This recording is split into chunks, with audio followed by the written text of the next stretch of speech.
You know, when everything makes you happy, you feel like you're in utopia, but at the same time, you get this overwhelming feeling, so at the end, you end up taking a nap. That was me for a month. And who made me feel like this?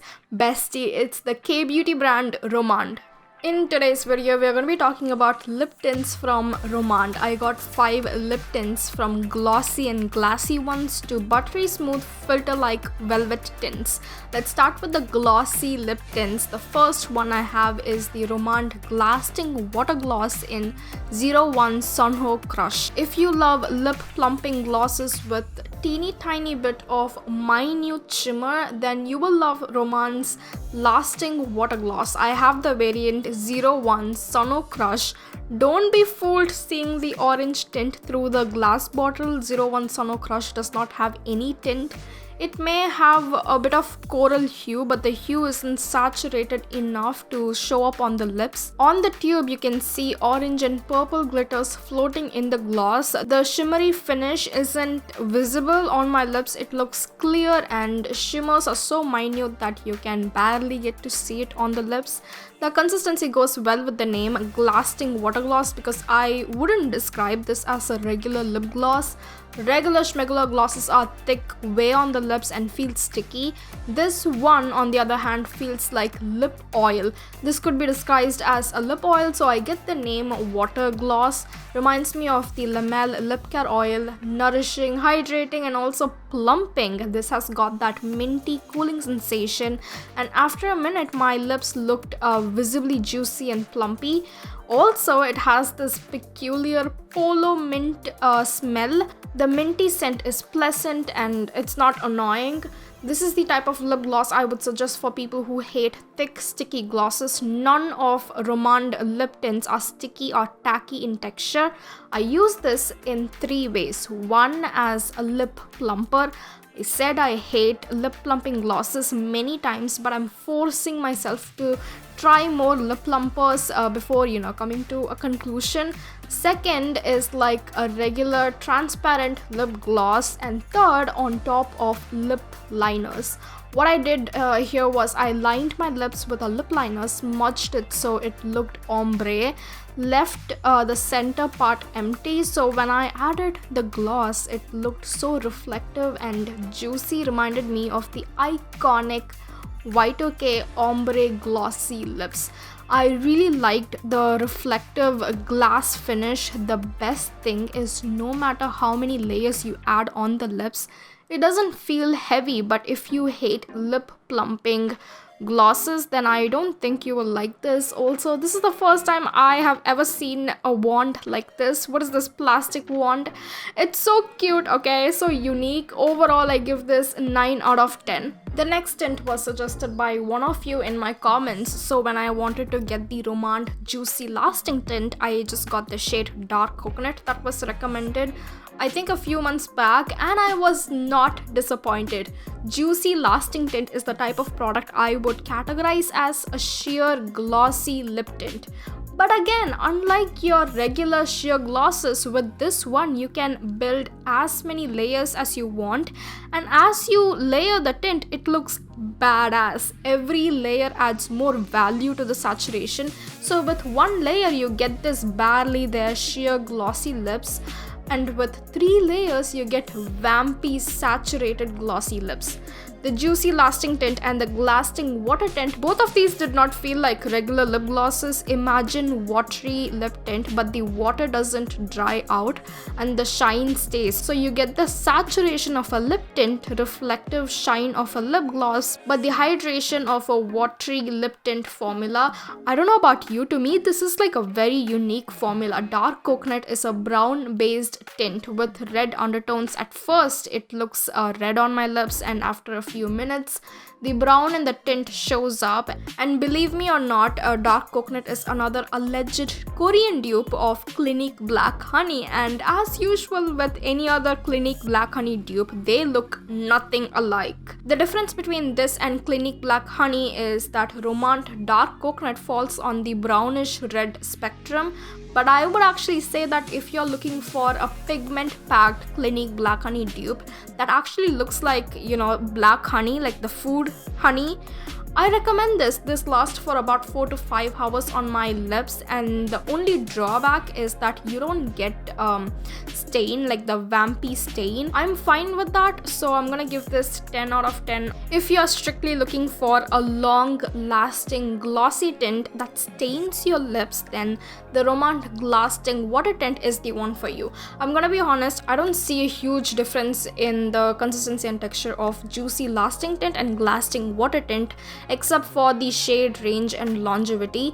Glasting water tint comes in vibrant reds, corals and pink colors. This lasts longer because the stain is pretty vibrant. I got the shade 03 Brick River. This is a tomato red color. It has like the orange and red tones. The Glasting water tint line is definitely brown girl approved. I wanted to see how this would look on my cheeks. It blended so beautifully and gave me a blush lighter look, blush and highlighter. Blush lighter kind of, naturally flushed glass skin finish. I give this 10 out of 10. I got my hands on their velvet matte tints. Something I loved about Rom&nd lip tints is that no matter what kind of makeup you like, there is a color for everyone, which is so rare in K-beauty. Rom&nd is definitely brown girl friendly, but don't be like me and pick fun colors. I messed up by giving a nude shade a chance, and as usual it flunked. This is probably the last time I'll go for a light brown nude from a K-beauty brand. I swear to god, I really thought 22 grain nude from Rom&nd Zero Velvet Tint Vintage Filter Series would slay on me.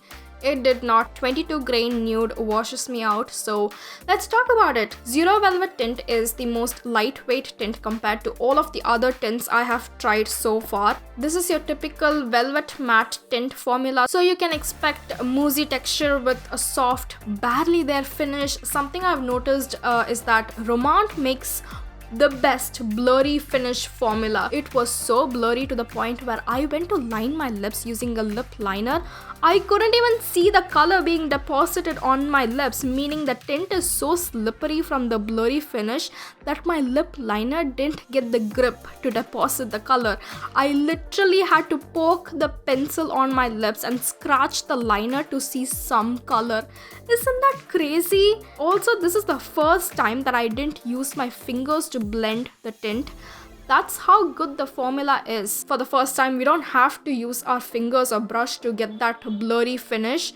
I can't comment on longevity because of the shade I got. I would suspect a 4-hour wear from this. Plus, even though this is a nude color, I felt that this is transfer proof, especially like after drying.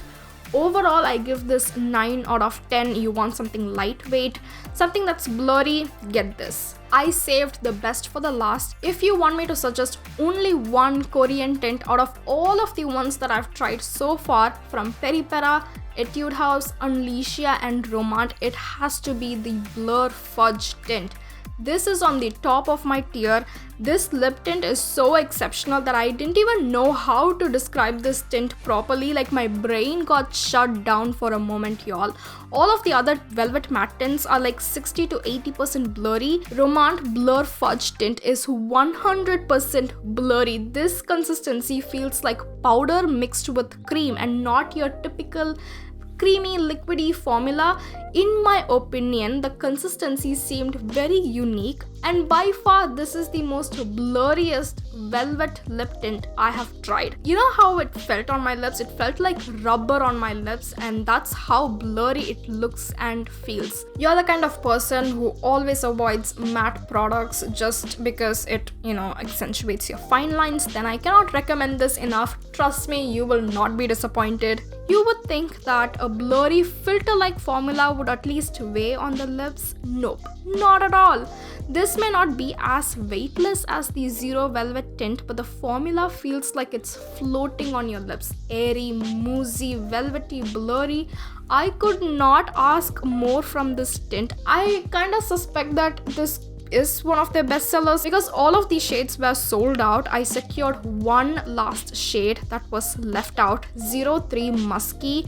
is a typical bright red color. You know, that kind of red that brightens your face. It's supremely pigmented, it's not transfer proof and doesn't leave a tint, which I'm fine with. I'm gonna give this 11 out of 10. If you wanna try Korean tint for the first time, I 100% recommend Juicy Lasting Tint, Glasting Water Tint and Blur Fudge Tint. These are my top recommendations, especially the Blur Fudge Tint. Every time I review a Korean lip tint brand, I sound like a broken cassette tape because I say the same things over and over again: blurry, velvety, soft, blah blah blah. But genuinely guys, it's so difficult because all of these brands make the best formula known to mankind. So choosing the best of the best is so mindfucking. That is it for today's video. If you like this video, give me a like and subscribe. I'm always active here on YouTube, so if you have any more suggestions, tell me in the comment section down below. I will see you later. Bye guys. Alright, let's take a look at our weather forecast today.